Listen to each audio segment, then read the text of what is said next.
Olá, turma! Na aula de hoje falaremos sobre operações com números racionais na forma de decimal. Primeiro, adição e subtração com números decimais. Bom, para adicionar ou subtrair números decimais, devemos, primeiro, alinhar vírgula embaixo de vírgula. Depois, igualar a quantidade de casas decimais, acrescentando zeros, se necessário. Depois, efetuar a operação indicada, seja ela adição ou subtração. E colocar a vírgula do resultado alinhada com as vírgulas das parcelas. Então, vamos aos exemplos. Temos ali o primeiro exemplo de adição, 0,2 mais 0,9. Reparem, vírgula embaixo de vírgula, as casinhas decimais todas alinhadas. É só resolver a conta. 9 mais 2, 11, então foi o 1 para lá, 1 para cá, 1,1 como resultado. A mesma coisa aconteceu nos outros dois exemplos, reparem que sempre igualando as casinhas. Agora, a subtração, a gente tem ali 0,3 menos 0,1. Novamente, vírgulas embaixo de vírgula, casinha decimal alinhada, é só resolver. 3 menos 1 dá 2, vírgula do resultado de acordo com a vírgula das parcelas.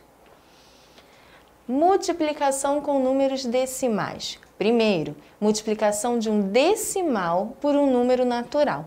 O número natural deve multiplicar todos os algarismos do número decimal, devendo manter a posição da vírgula, ou seja, considerando a mesma quantidade de casas decimais. Então, a gente tem ali 3,33, que é um número decimal, vezes 2, que é um número natural. Então, esse 2 vai multiplicar todos os numerozinhos de cima. Então, vai multiplicar pelo 3 e pelo 3 inteiro. Então, a gente tem ali 6,66 como resultado. E em cima nós temos duas casinhas decimais. Então, automaticamente, no resultado, a gente também tem duas casinhas decimais. Agora, multiplicação de decimal por 10, 100 e 1000. Então, a gente desloca a vírgula para a direita, acrescentando zeros se necessário. Então, a gente tem ali 2,6 vezes 10. Então, a gente andando a vírgulazinha, ficou 26. 3,7 vezes 100, a gente andando a vírgula, ficou 370. 2,453 multiplicado por 1000, ficou como resultado 2.453 é o resultado. Agora, a gente tem a multiplicação de um decimal por um decimal. Reparem que cada um tem uma forma da gente resolver. Nesse aqui, a quantidade de casas decimais do produto é determinada pela soma da quantidade de casas decimais de cada fator. Então, reparem que a gente tem ali 1,05 vezes 1,20. Os dois possuem cada um duas casas decimais, tá?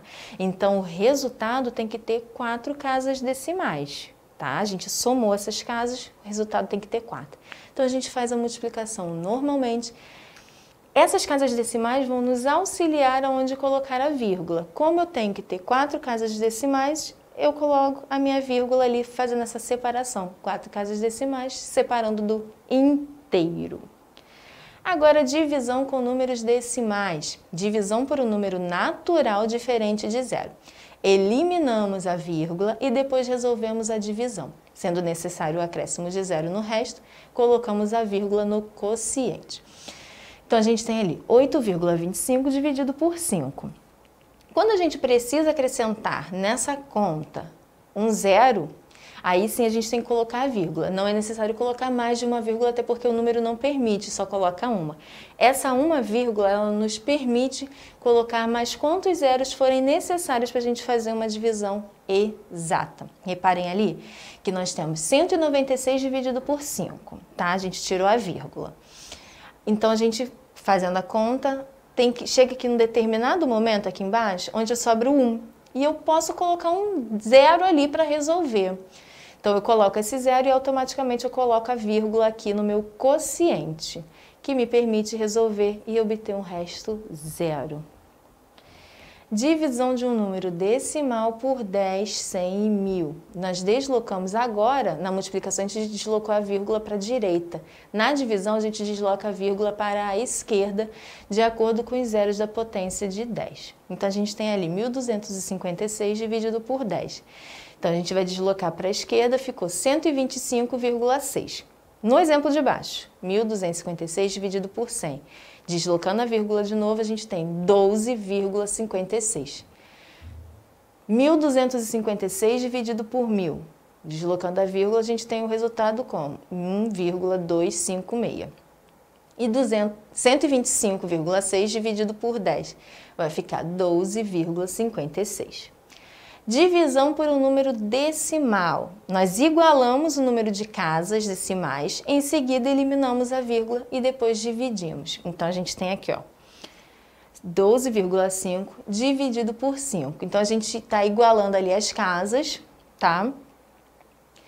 E faz depois a divisão. Lembrando, se a gente acrescentar zero, a gente tem que colocar a vírgula no quociente. Potenciação com números decimais. Nós efetuamos a multiplicação de fatores iguais. Se eu tenho um expoente 2, eu vou multiplicar aquele número ali por ele mesmo 2 vezes. A gente tem ali, ó, 3,5 elevado a 2, ou ao quadrado. Então, vai ficar 3,5 vezes 3,5. E o resultado é 12,25. Quando o expoente é 1, o resultado vai ser o próprio número. Então, a gente tem ali 0,64 elevado a 1. Como elevado a 1, o resultado é 0,64. E quando o expoente é 0, o resultado sempre vai ser 1. Então, 0,18 elevado a 0, o resultado é 1. Raiz quadrada com números decimais. Pode-se escrevê-lo em forma de fração. E assim basta extrair a raiz quadrada do numerador e do denominador e voltar a escrevê-lo de forma decimal. Então, a gente tem ali, ó, 0,36. Como ele tem duas casinhas decimais, eu sei que o meu denominador vai ser 100. Então, vai ficar raiz de 36 sobre 100. Então, a gente descobre que a raiz quadrada de 36 é 6, porque 6 vezes 6, 36. E a raiz quadrada de 100 é 10, porque 10 vezes 10, 100. Então, a gente tem ali, ó, 6 décimos. 10 tem um zerinho só, então a gente vai ter uma casinha decimal. Então, o resultado dessa raiz quadrada é 0,6. E a gente faz isso em todos os outros exemplos. Aproximação de números e estimativas. Em algumas contas, a gente tem os números quebradinhos, só que com várias casas. Então, a gente vai aprender a aproximar esses valores. Estimando um produto. Estimar o resultado nos ajuda a verificar se o produto obtido está correto. A gente tem ali, ó, 7,9 vezes 30,4. A gente quer saber qual vai dar o resultado. Então, a gente estima que 7,9 é 8. A gente joga para cima, tá? E 30,4 vai ser 30. A gente aproximou, a gente colocou no valor mais próximo. Então, 8 vezes 30 é 240. Logo, 7,9 vezes 30,4 dá aproximadamente ali 240,16. Reparem que quando a gente jogou essa estimativa, a gente chegou a um valor bem aproximado do que realmente é. Quociente aproximado. Em divisão não exata, determinamos o quociente aproximado por falta ou por excesso. Então, eu tenho ali 66 dividido por 21. Se eu coloco 3 vezes o 21 para chegar a 66, vai me faltar. E se eu coloco o 4 vezes o 21, vai me dar um excesso, ou seja, um vai faltar e o outro vai passar. Por isso tem essa aproximação por falta ou por excesso. Quando a gente coloca o zero lá na nossa conta, a gente pode colocar uma vírgula e chegar o mais próximo possível. E aí a gente acaba tendo como decimal o resultado dessa divisão. Quociente aproximado com calculadora. É quando a gente utiliza a calculadora e aquele resultado ocupa todo o visor dela. Vocês reparem ali que a gente tem 49 dividido por 13, ocupou todo o espaço. Então, é um número bem grande quando é o quociente aproximado, tá? E arredondamento. quando queremos um resultado bem próximo. Então, assim, se o resultado for de 0 a 4, a gente desconsidera os centésimos. Então, a gente tem ali, ó, 3,234. A gente tira aquele 4 ali e ficou 3,23. 15,04. Tirei ali e ficou 15. 17,473. Eu tirei aquele 3, então aproximei e ficou 17,47. Se for do 5 ao 9, a gente acrescenta um décimo. Então, a gente tem 4,38. Vou acrescentar, virou 4,4. 5,888. Eu colocando um décimo, ficou 5,89. 12,361. A gente colocando mais um décimo ali, ficou 12,4. Espero que vocês tenham gostado. Até a próxima aula.